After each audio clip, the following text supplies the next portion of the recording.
दोस्तों, आज की कहानी एक ऐसे गरीब व्यक्ति की है जो गरीबी के चलते अपनी बेटी की मात्र 16 साल की उम्र में ही शादी कर देता है। और वो लड़की भी जब शादी कर अपने ससुराल में जाती है तो 5 सालों के अंदर ही उसके 3 बच्चे भी हो जाते हैं। पर शादी के जैसे ही 5 साल का समय गुजरता है, एक दिन उसके पति की एक बीमारी की वजह से मौत हो जाती है। अब जरा सोच करके देखिए उस महिला के ऊपर क्या गुजरी होगी। दरअसल उसके बाद से वो महिला अपने बच्चों की परवरिश करने के लिए एक ऐसे सफ़र पर निकल पड़ती है कि जिसकी वजह से कई लोगों की जिंदगियां तबाह हो जाती है।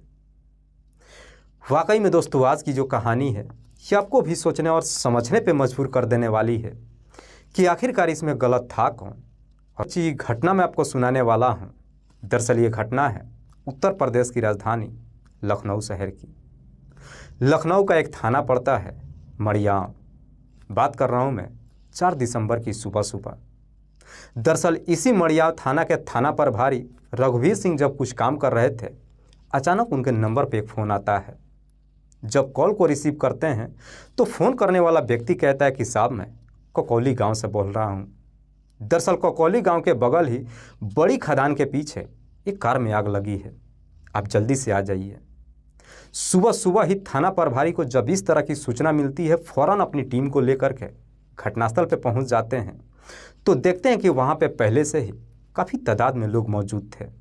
दरअसल वो कार भी जो पूरी तरीके से जल चुकी थी, इस तरीके से जली थी कि उसका नंबर भी दिखाई नहीं दे रहा था। इसी से अंदाज़ा लगा सकते हैं कि उस कार के अंदर कितनी भीषण आग लगी होगी। हालांकि पुलिस जब कार को चेक करती है तो कार के अंदर से एक छोटा सिलेंडर के साथ साथ कुछ शराब की बोतल तो मिलती है, लेकिन उसी कार के अंदर एक मानव कंकाल के साथ साथ एक खोपड़ी भी पड़ा हुआ था जो उसी आग में पूरी तरीके से जल चुका था। दरअसल उस कंकाल को देखने के बाद ये भी नहीं मालूम चलता है कि मरने वाली एक महिला है या फिर पुरुष। पुलिस अभी अपनी कार्रवाई वहां पे कर ही रही थी, तभी वहां पे एक लड़का पहुंच जाता है जिसका नाम है रंजीत। रंजीत जिसकी उम्र है लगभग 22 साल के आसपास। दरअसल रंजीत पुलिस वालों से कहता है कि साहब, मेरा एक बड़ा भाई है जिसका नाम है अजीत। अजीत जिसकी उम्र है लगभग 24 साल के आसपास। दरअसल रंजीत पुलिस वालों से कहता है कि साहब, मेरा बड़ा भाई अजीत जो कल शाम को अपनी कार लेकर के एक शादी समारोह के लिए निकला था, लेकिन अभी तक घर वापस नहीं आया है और उसका नंबर भी स्विच ऑफ बता रहा है। न जाने क्यों मुझे ऐसा लग रहा है कि शायद ये कार मेरे भाई की ही है। रंजीत जब इस तरह की बातें कहता है, उसके बाद से पुलिस रंजीत के ही तहरीर पे उसके भाई की गुमशुदगी की रिपोर्ट तो दर्ज कर ही लेती है, साथ ही साथ उस कंकाल को अपने कब्जे में लेने के बाद उसे पोस्टमार्टम के लिए भेज देती है। और सच्चाई पता लगाने के लिए कि मरने वाला एक महिला है या फिर पुरुष, जब उसका डीएनए जांच करवाती है तो डीएनए रिपोर्ट से ये साफ मालूम चल जाता है कि दरअसल मरने वाला एक पुरुष ही नहीं है, बल्कि रंजीत का ही बड़ा भाई अजीत था। दरअसल अजीत की जब हत्या की रिपोर्ट आ जाती है, उसके बाद से पुलिस उसकी गुमशुदगी की रिपोर्ट हटाने के बाद से हत्या का मुकदमा दर्ज कर लेती है और फिर इस केस की जांच पड़ताल शुरू कर देती है। पुलिस इस केस की जांच पड़ताल करते हुए सबसे पहले रंजीत को थाने में बुलाती है और फिर रंजीत से ही पूछताछ करती है। इस पर रंजीत पुलिस वालों को जवाब देता है कि साहब, कल शाम के 7 बजे के आसपास मेरा भाई अपनी कार लेकर के घर से निकला था और जब वो घर से निकल रहा था तो बता रहा था कि वो शादी समारोह में जा रहा है, लेकिन उसके बाद से वो घर वापस नहीं आया। जिस शादी समारोह में गया था, पुलिस अपनी टीम के साथ वहाँ भी जाती है और वहाँ के लोगों से सुजीत के बारे में पूछताछ करती है। इस पूछताछ में पुलिस को मालूम चलता है कि दरअसल सुजीत जो शादी समारोह में गया ही नहीं था। पुलिस को जब इस तरह की सूचना मिल जाती है, उसके बाद से पुलिस सच्चाई पता लगाने के लिए अपने खबरियों को काम पर लगा देती है। और जैसे ही 2 दिन का समय गुजरता है, आखिरकार 6 दिसंबर को एक खबरी थाने में जाता है और पुलिस वालों को जवाब देते हुए कहता है कि साहब, 3 दिसंबर को अजीत को 2 लोगों के साथ दिखा गया था, जिसमें से एक का नाम है सुरजीत और दूसरे का नाम है अजय पांडे। सुरजीत जिसकी उम्र है लगभग 42 साल के आसपास, जो हरिओम नगर में रहता है। दरअसल सुरजीत जो अपना खुद का सिक्योरिटी एजेंसी चलाता है और उसी एजेंसी में अजय भी काम करता है। खबरी जब इस तरह की सूचना देती, उसके बाद से पुलिस जब सुरजीत से पूछताछ करने के लिए हरिओम नगर जब उसके किराए के कमरे पर पहुंचती है तो मालूम चलता है कि सुरजीत अपना घर छोड़ करके फरार हो चुका है। उसके बाद से पुलिस अब सुरजीत को ढूंढना शुरू कर देती है और आखिरकार अगले दिन ही सुरजीत को रोशनाबाद से गिरफ्तार कर लेती है। पुलिस जब सुरजीत को गिरफ्तार करके थाने में लेकर आती है और जब सुरजीत से अजीत की हत्या के बारे में पूछताछ करती है तो सुरजीत भी बगैर किसी सख्ती दबाव के तुरंत ही अपनी सच्चाई कबूल कर लेता है और पुलिस वालों से कहता है कि हाँ साहब, अजीत की हत्या मैंने ही किया है। लेकिन सुरजीत जब इस हत्या की पूरी कहानी बताता है तो उसके बाद से एक ऐसी सच्चाई से पर्दा हटता है जिसे सुनने के बाद खुद पुलिस भी एकदम से चौंक जाती है। दरअसल सुरजीत जो मूल रूप से उत्तर प्रदेश के सीतापुर जिले का रहने वाला है, ऑलरेडी शादीशुदा भी है और उसके बच्चे भी हैं। लेकिन सुरजीत इसी ककौली के हरिओम नगर में किराए का कमरा लेकर के रहता है और अपना खुद का सिक्योरिटी एजेंसी चलाता है। दरअसल सुरजीत के ही सिक्योरिटी एजेंसी में अजीत भी काम करता है और उसका भाई रंजीत भी। सिक्योरिटी एजेंसी का जब काम शुरू करता है, काम जब बेहतर तरीके से चलने लगता है, कम ही समय में सुरजीत अच्छा खासा पैसा कमा लेता है।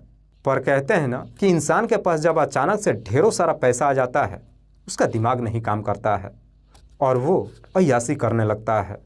दरअसल सुरजीत के साथ में भी सेम कुछ ऐसी होता है। सुरजीत के पास भी जब अचानक से पैसा आ जाता है, उसके बाद से वो मौज मस्ती करने लगता है। दरअसल एक दिन सुरजीत जब घूमते हुए इसी ककौली गांव में जाता है तो ककौली गांव की ही रहने वाली एक महिला को देखता है जिसका नाम है रानी। रानी जिसकी उम्र है लगभग 22 साल के आसपास, जो ऑलरेडी शादीशुदा ही नहीं है बल्कि उसके 3 बच्चे भी हैं। लेकिन रानी के पति का 1 साल पहले ही मौत हो चुकी है। दरअसल रानी की भी अजीब सी कहानी है। रानी जो कि बेहद ही गरीब परिवार से है और गरीबी के चलते उसके पिता मात्र उसकी 16 साल की उम्र में ही शादी कर देते हैं। शादी कर जब अपने ससुराल में आती है, लगभग 4 साल का समय गुजरता है और इन 4 सालों में उसके 3 बच्चे भी हो जाते हैं। पर जैसे ही 1 साल का और समय गुजरता है, आखिरकार एक दिन एक बीमारी की वजह से रानी के पति की मौत हो जाती है, जिसकी वजह से रानी के ऊपर भी दुखों का पहाड़ टूट पड़ता है। उसके बाद से रानी बड़ी मुश्किल से जहाँ तहाँ मजदूरी का काम करती है और बड़ी मुश्किल से अपने बच्चों की परवरिश करती है। दरअसल सुरजीत जब रानी के गांव में घूमने के लिए जाता है और जब रानी को पहली बार देखता है तो पहली नज़र में उसे पसंद कर लेता है, क्योंकि सुरजीत को भी पहले से ही रानी की पूरी कहानी मालूम था। सुरजीत को लगता है कि रानी उसके लिए एक बेहतर मौका है, इसीलिए वो बार बार रानी के घर पे जाने लगता है और उससे मीठी मीठी बातें तो करता ही है, साथ ही साथ मदद के नाम पर कुछ पैसे भी देने लगता है। और जब भी उसके घर पे जाता है तो उसके बच्चों के लिए तरह तरह की मिठाइयाँ भी लेकर जाता है, जिसकी वजह से रानी भी उसके मोह माया के जाल में फंस जाती है और आखिरकार ना चाहते हुए भी सुरजीत और रानी के बीच में अवैध संबंध शुरू हो जाता है। और एक बार जब ये सिलसिला शुरू होता है, उसके बाद से कभी रुकने का नाम ही नहीं लेता है। दरअसल उसके बाद से सुरजीत को जब भी मन करता है रानी के घर पे जाता है और जाकर मुलाकात कर लेता है। उसके बाद से रानी भी बदले में उससे पैसे ले लेती है और अपने बच्चों की परवरिश करने लगती है। ये सिलसिला लगभग 6 महीनों तक चलता है। लेकिन एक दिन सुरजीत जब अजीत के साथ बैठ करके शराब पी रहा होता है, अपनी और रानी की सारी बात अजीत से बता देता है। दरअसल अजीत को जब मालूम चलता है कि सुरजीत का उसी के गांव के रहने वाली रानी के साथ में अवैध संबंध चल रहा है, उस दिन तो उसकी सारी बातें सुन लेता है, लेकिन उसके बाद से अब सुरजीत को ब्लैकमेल करने लगता है। दरअसल एक दिन अजीत सुरजीत से कहता है कि जैसे तुम रानी से मुलाकात करते हो, मैं भी उससे मिलना चाहता हूँ, और अगर वो मुझसे मिलने के लिए तैयार नहीं होगी तो तुम दोनों के रिश्ते के बारे में मैं सबको बता दूंगा। अजीत जब इस तरह की बातें कहता है तो ये सुन करके सुरजीत भी एकदम से घबरा जाता है। दरअसल सुरजीत को लगता है कि उसका बना बनाया प्लान अब सब कुछ कहीं बिगड़ ना जाए, इसीलिए सुरजीत मजबूर होकर के अजीत से वादा कर लेता है और इस सिलसिले में जा कर के रानी से बातचीत करता है। हालांकि रानी से जब कहता है, रानी इसके लिए तो तैयार नहीं होती है, लेकिन सुरजीत जब उसे तरह तरह की बातें कहकर समझाने की कोशिश करता है, आखिरकार रानी भी अजीत से मिलने के लिए तैयार हो जाती है। और वादे के मुताबिक एक दिन सुरजीत अजीत को लेकर के रानी के घर पे जाता है और अजीत पहली बार रानी से मुलाकात करता है। लेकिन पहली मुलाकात में रानी अजीत के ऊपर इस प्रकार से फिदा हो जाती है कि उसके बाद से उसका दीवाना हो जाती है, क्योंकि अजीत और रानी जो दोनों लगभग एक ही उम्र के थे। अजीत जो रानी के पहले से ही जानता था और रिश्ते में उसे भाभी कहकर के बुलाता था। दरअसल रानी जब पहली बार अजीत से मुलाकात करती है, उसके बाद से अजीत का इस प्रकार से दीवाना हो जाती है कि उसके बाद से अब रानी धीरे धीरे सुरजीत को भूलने लगती है। दरअसल उसके बाद से सुरजीत जब भी रानी से मिलने के लिए जाता है तो रानी कोई ना कोई बहाना बनाकर उसे टाल देती है और रानी का जब भी मन होता है अजीत से मुलाकात ही नहीं करती है, बल्कि अजीत अब रानी को अपनी गाड़ी में भी बिठा करके जहाँ तहाँ घुमाने लगता है।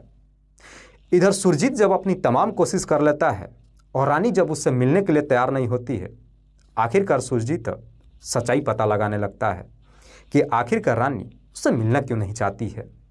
जब थोड़ी सी कोशिश करता है, आखिरकार सुरजीत को ये मालूम चल जाता है कि अजीत की वजह से रानी उससे मिलना नहीं चाहती है।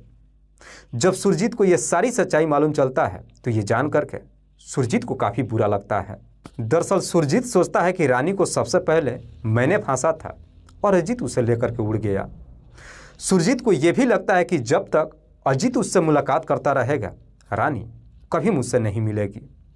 इसीलिए रानी से मुलाकात करने के लिए सुरजीत मजबूर होकर के अजीत को ही हमेशा के लिए इस दुनिया से ही हटाने का तय कर देता है और फिर अजीत को इस दुनिया से हटाने के लिए एक प्लान बनाता है और अपने इस प्लान में अपने ही सिक्योरिटी एजेंसी में काम करने वाले अजय पांडे को शामिल कर लेता है। दरअसल अजय भी, जो कि मूल रूप से सीतापुर के ही रहने वाला है, जब अपने पूरे प्लान के बारे में अजय से बताता है तो अजय भी उसका साथ देने के लिए तैयार हो जाता है। उसके बाद से ये दोनों मिल करके एक सही मौके का इंतजार करने लगते हैं। दरअसल 3 दिसंबर को शाम के वक्त जब अजीत अपनी कार लेकर के शादी समारोह के लिए निकलता है, इस बात की जानकारी सुरजीत को मालूम चल जाता है। दरअसल सुरजीत जो अपने साथ एक तेजधार हथियार लेकर के ककौली गांव के बाहर जाकर के खड़ा हो जाता है और जब इधर से अजीत अपनी गाड़ी लेकर गांव से बाहर निकलता है, दोनों अजीत से मुलाकात करते हैं। सुरजीत अजीत से कहता है कि मेरे पास ढेरों शराब की बोतल है, क्यों न चल करके हम पार्टी करते हैं। हालांकि अजीत उससे कहता है कि मैं शादी समारोह में जा रहा हूं, लेकिन सुरजीत उसे समझाते हुए कहता है कि पहले शराब पी ले, उसके बाद तुम शादी समारोह में चले जाना। अजीत भी इन दोनों की बात में आ जाता है और फिर तीनों गाड़ी में बैठ जाते हैं। उसके बाद से अजीत अपनी गाड़ी को लेकर के इसी ककौली गांव के बड़ी खदान के पीछे लेकर के चला जाता है और फिर गाड़ी के अंदर ही बैठ करके तीनों शराब पीने लगते हैं। दरअसल उसके बाद से सुरजीत और अजय दोनों अपने प्लान के तहत सबसे ज़्यादा मात्रा में अजीत को ही शराब पिलाते हैं, जिसकी वजह से अजीत जब काफ़ी नशे में चूर हो जाता है, उसके बाद से अजीत को पिछली सीट पर ले जाकर के लेटा देते हैं। दरअसल अजीत के गाड़ी के अंदर ही एक छोटा सा सिलेंडर था, क्योंकि जब वो घर से निकला था उस सिलेंडर को भरवाने के लिए ले जा रहा था और उसके गाड़ी के अंदर ही एक बोतल में ढेरों सारा पेट्रोल भी भरा हुआ था। जब अजीत काफ़ी नशे की हालत में पिछली वाली सीट पे सो जाता है, उसके बाद से सुरजीत जो गाड़ी के अंदर सिलेंडर पड़ा हुआ था उसे खोल देता है और पेट्रोल बाहर निकाल लेता है।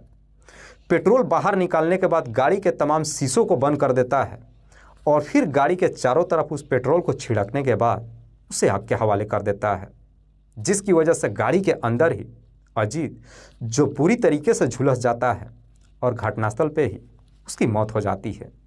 उसके बाद से सुरजीत और अजय जो दोनों मौके से फरार हो जाते हैं। वाकई में सुरजीत जब ये पूरी कहानी पुलिस को बताता है तो उसके बाद से पुलिस सुरजीत के ही तहरीर पे अजय को भी गिरफ्तार कर लेती है। पुलिस जब इन दोनों को गिरफ्तार कर लेती है, उसके बाद से ये भी पता लगाने की कोशिश करती है कि क्या अजीत की हत्या के बारे में रानी को भी मालूम था। हालांकि पुलिस जब इस दिशा में जांच पड़ताल करती है तो मालूम चलता है कि अजीत की हत्या करने के बारे में रानी को वाकई में कुछ भी नहीं मालूम था। पुलिस जब इन दोनों को गिरफ्तार कर लेती है, उसके बाद से जिला अदालत में पेश करती है, जहां से इन दोनों को ही जेल भेज दिया जाता है।